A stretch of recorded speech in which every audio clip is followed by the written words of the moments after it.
Dung xin kính chào ông bà cô chú anh chị em và các bạn. Xin cảm ơn tất cả mọi người đã dành chút thời gian cho video của Dung nha. Hôm nay Dung đi khám thai định kỳ nè mọi người, đi thăm em bé. Cô lau công nhìn khỏe ghê ha, có cái xe để lau nhà nè, nhìn tiện ghê luôn á.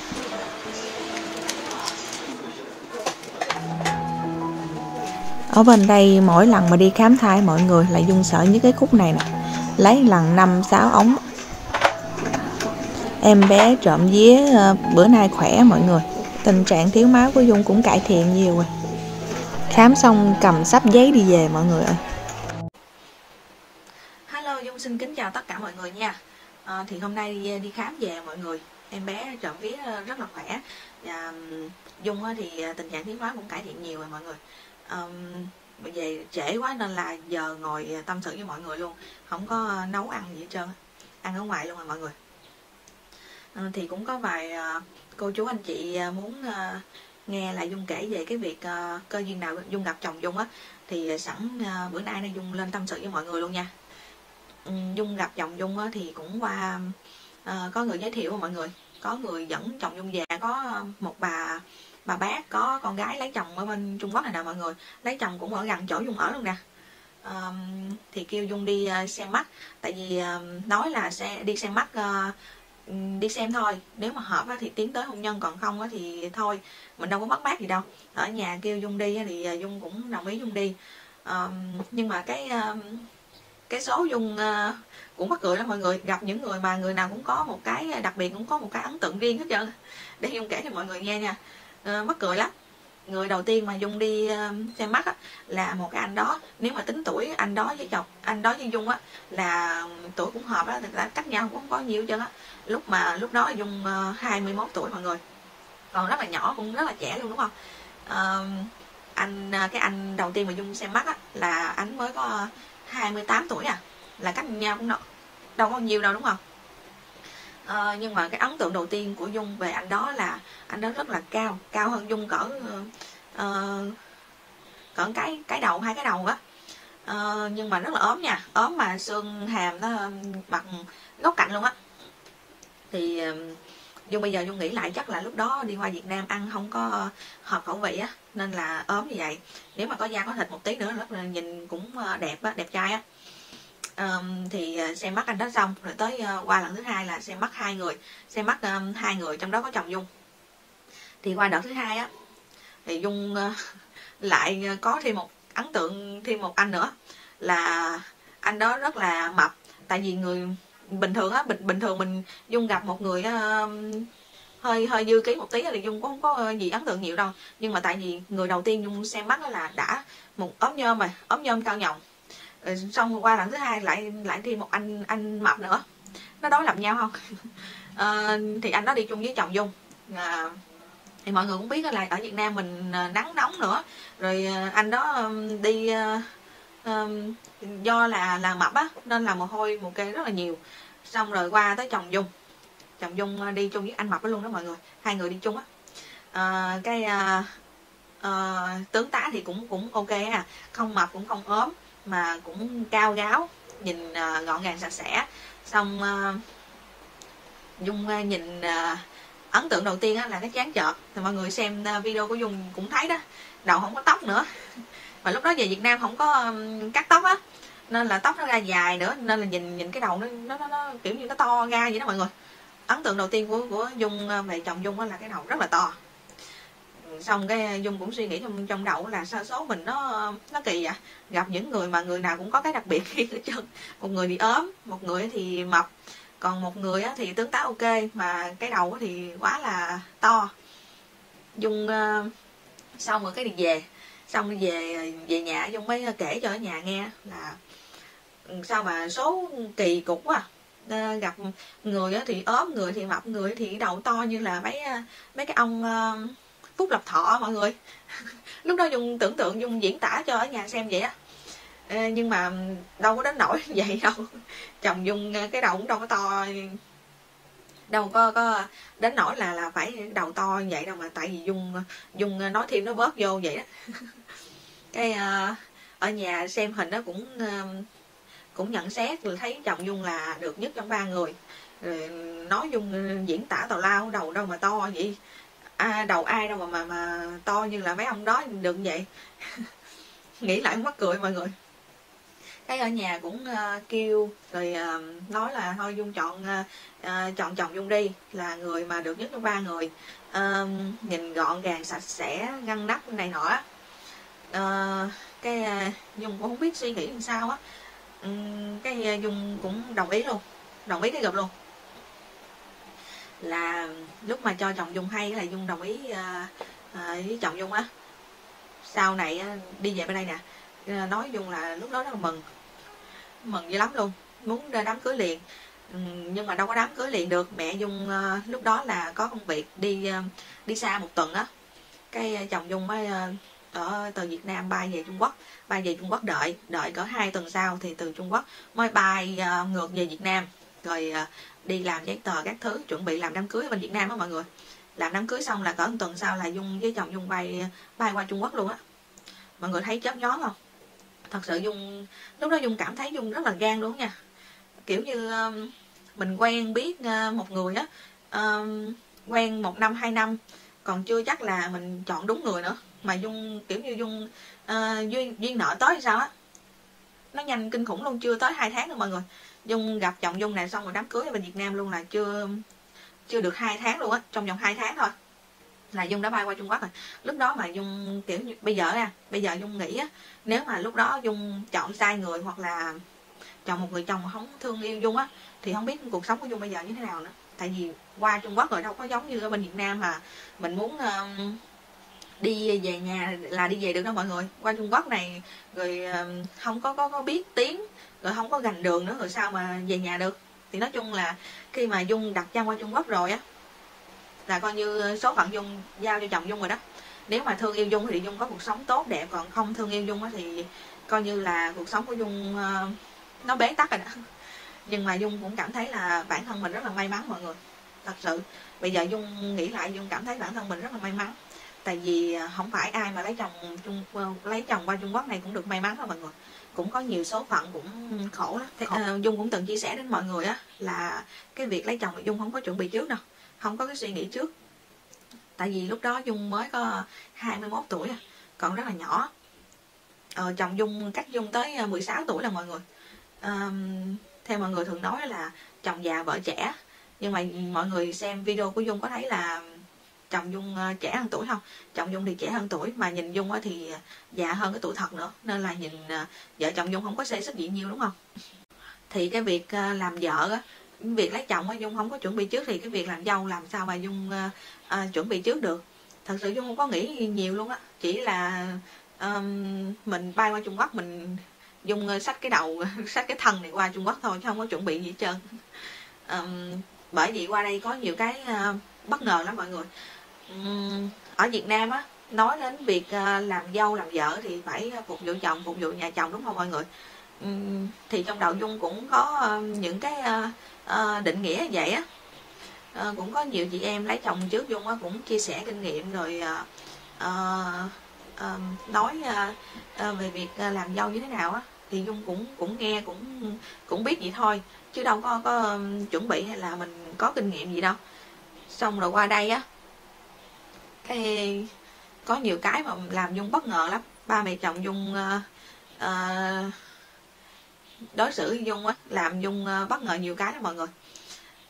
Thì lúc mà mới qua Trung Quốc này nè, thì Dung ăn cơm bên nhà ba mẹ chồng Dung á, không có nấu ăn ở nhà này, ở riêng, nhưng mà ăn cơm thì ăn bên nhà ba mẹ chồng Dung. Thì những ngày đầu tiên mà mới qua ăn cơm á, là ba mẹ chồng Dung bới cơm đưa tới tay mình luôn. Xong rồi ăn xong á, kêu Dung ngồi đó đi. Dung đứng lên Dung dẹp thì kêu thôi con ngồi đó đi, để ba mẹ làm cho, dọn dẹp rồi vô rửa chén luôn, chứ không cho Dung làm. Thì lúc đó Dung cứ nghĩ là do là mình mới qua, mình không có hiểu gì á, xong rồi ba mẹ chồng Dung làm để cho Dung thấy, để Dung học theo, sau này Dung làm. Nhưng mà tới bây giờ luôn mọi người, mặc dù là Dung ăn riêng ở bên nhà của Dung nè, nhưng mà những dịp mà lễ Tết hay là có những dịp nào mà ăn bên nhà ba mẹ chồng Dung á, là cũng vậy á, cũng y chang như những ngày đầu. không cho Dung làm, không cho Dung dọn dẹp gì hết. Ăn xong rồi Dung cứ đứng lên thì dẫn bé Đồng Đồng đi chơi vậy thôi. Còn ba mẹ chồng Dung thì dọn dẹp rửa chén gì đó, không cho Dung làm gì trơn. Thật sự Dung cảm thấy rất là may mắn vì qua đây 5 năm rồi mọi người, 5 năm mà Dung chưa có làm dâu ngày nào hết trơn. Dung chưa có nấu một bữa ăn hay là giặt một cái áo hay là rửa một cái chén cho ba mẹ chồng Dung luôn. Toàn là ba mẹ chồng Dung làm cho Dung không ba mẹ chồng Dung hay nói với Dung câu này nè, nghe rất là cảm động luôn mọi người, nghe mà thấy thương luôn á. Là nói là biết Dung từ một nơi xa đó, là ở bên Việt Nam qua bên đây không có ai thân thích, cũng có ai mà quen biết hết trơn á, nên là họ thương Dung một mình, một thân một mình qua đây, nên là họ rất là thương Dung như là con gái vậy đó. Tại vì không có con gái nữa nên là rất là thương Dung. Bởi vì Dung nghe mà Dung cũng thương ba mẹ chồng Dung lắm. Thì nói Dung may mắn như vậy thì may mắn hết không có đâu mọi người. Thì trong cuộc sống mà kể cả người nhà ruột thịt với nhau còn có những cái mâu thuẫn mà những cái bất đồng mà làm sao mà Dung với ba mẹ chồng Dung mà không có được, đúng không? Dung với ba mẹ chồng Dung cách nhau cỡ 40 tuổi, 40 tuổi là mọi người. Một bên là quá trẻ, một bên thì cao tuổi á, nên là làm sao mà tránh khỏi những cái bất đồng được. Nhất là bất đồng trong cái việc mà chăm con á mọi người. Tại vì ông bà nội rất là chiều bé Đồng Đồng, nên Dung thì không có thích điều đó, sợ con hư á.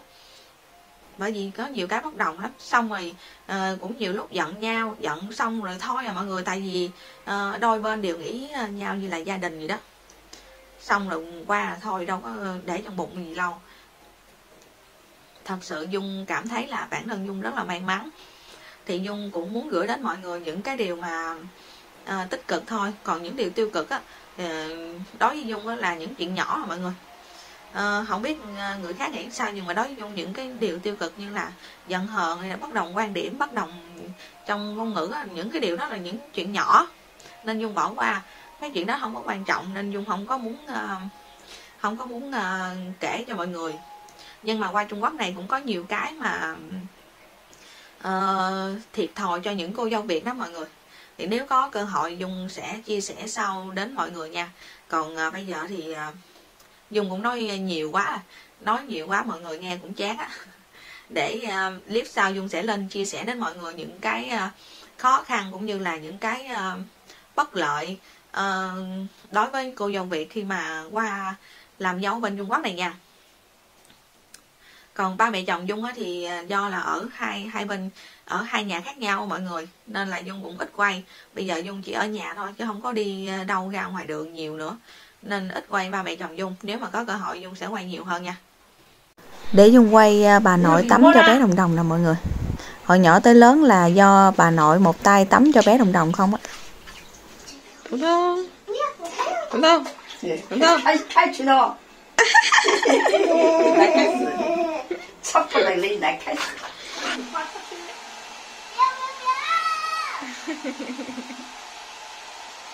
Vì sao chị lại họ khan tiền chưa vua tàu mẹ hả? Chào cả nhà.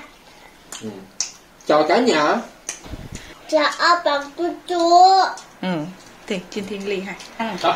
Mày cả nhà cậu ăn. Mà cả nhà con ăn.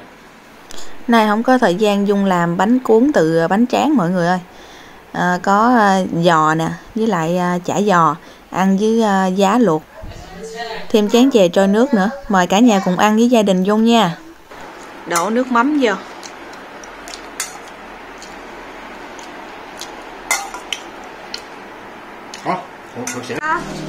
Đồng Đồng ăn dưa leo chấm nước mắm nè mọi người.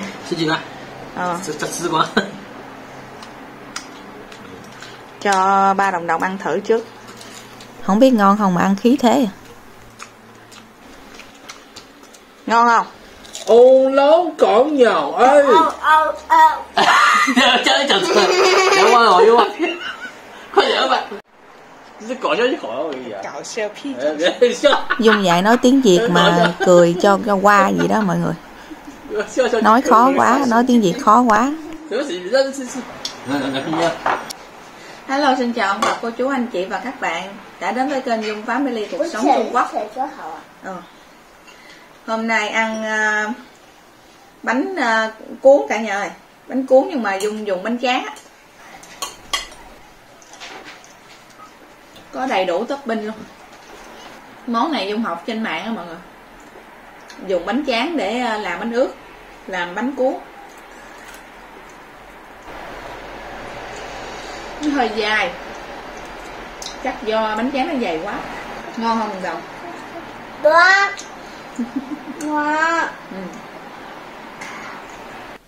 Ngon. Đồng ăn nước mắm không mọi người? Sao tự nhiên cái khoái ăn nước mắm gì không biết nữa. Giống ba nó hay giờ.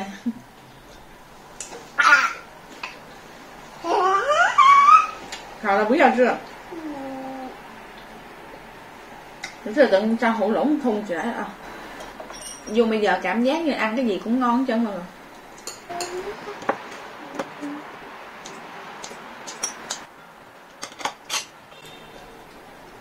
Hồi nãy giờ quên nói chồng Dung có công chuyện rồi mọi người, nên là đi rồi không có quay được.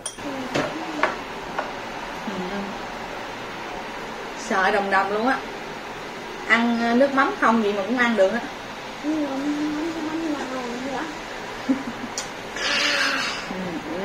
Ngon không? Ngon không? Ngon không? Nước mắm ngon không? Thôi nghỉ ăn đi con, nghỉ ăn đi. Đây. Sợ luôn. Từ lúc mà biết ăn nước mắm cái khoái ăn hơn gì nữa.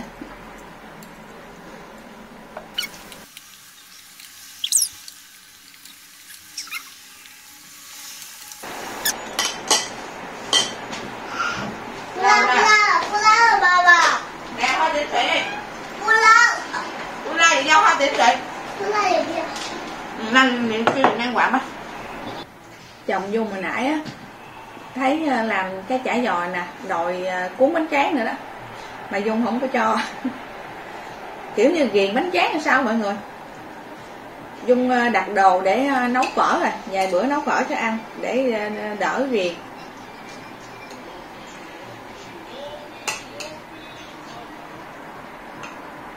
Thấy mấy cái gì mà cuốn bánh tráng được là đòi cuốn bánh tráng mà bữa nay đâu có rau gì đâu cuốn. Video của Dung đến đây cũng dài mọi người. Dung xin cảm ơn tất cả mọi người đã dành thời gian xem video của Dung nha. Dung xin kính chào, tạm biệt và hẹn gặp lại vào những video sau. Xin chào.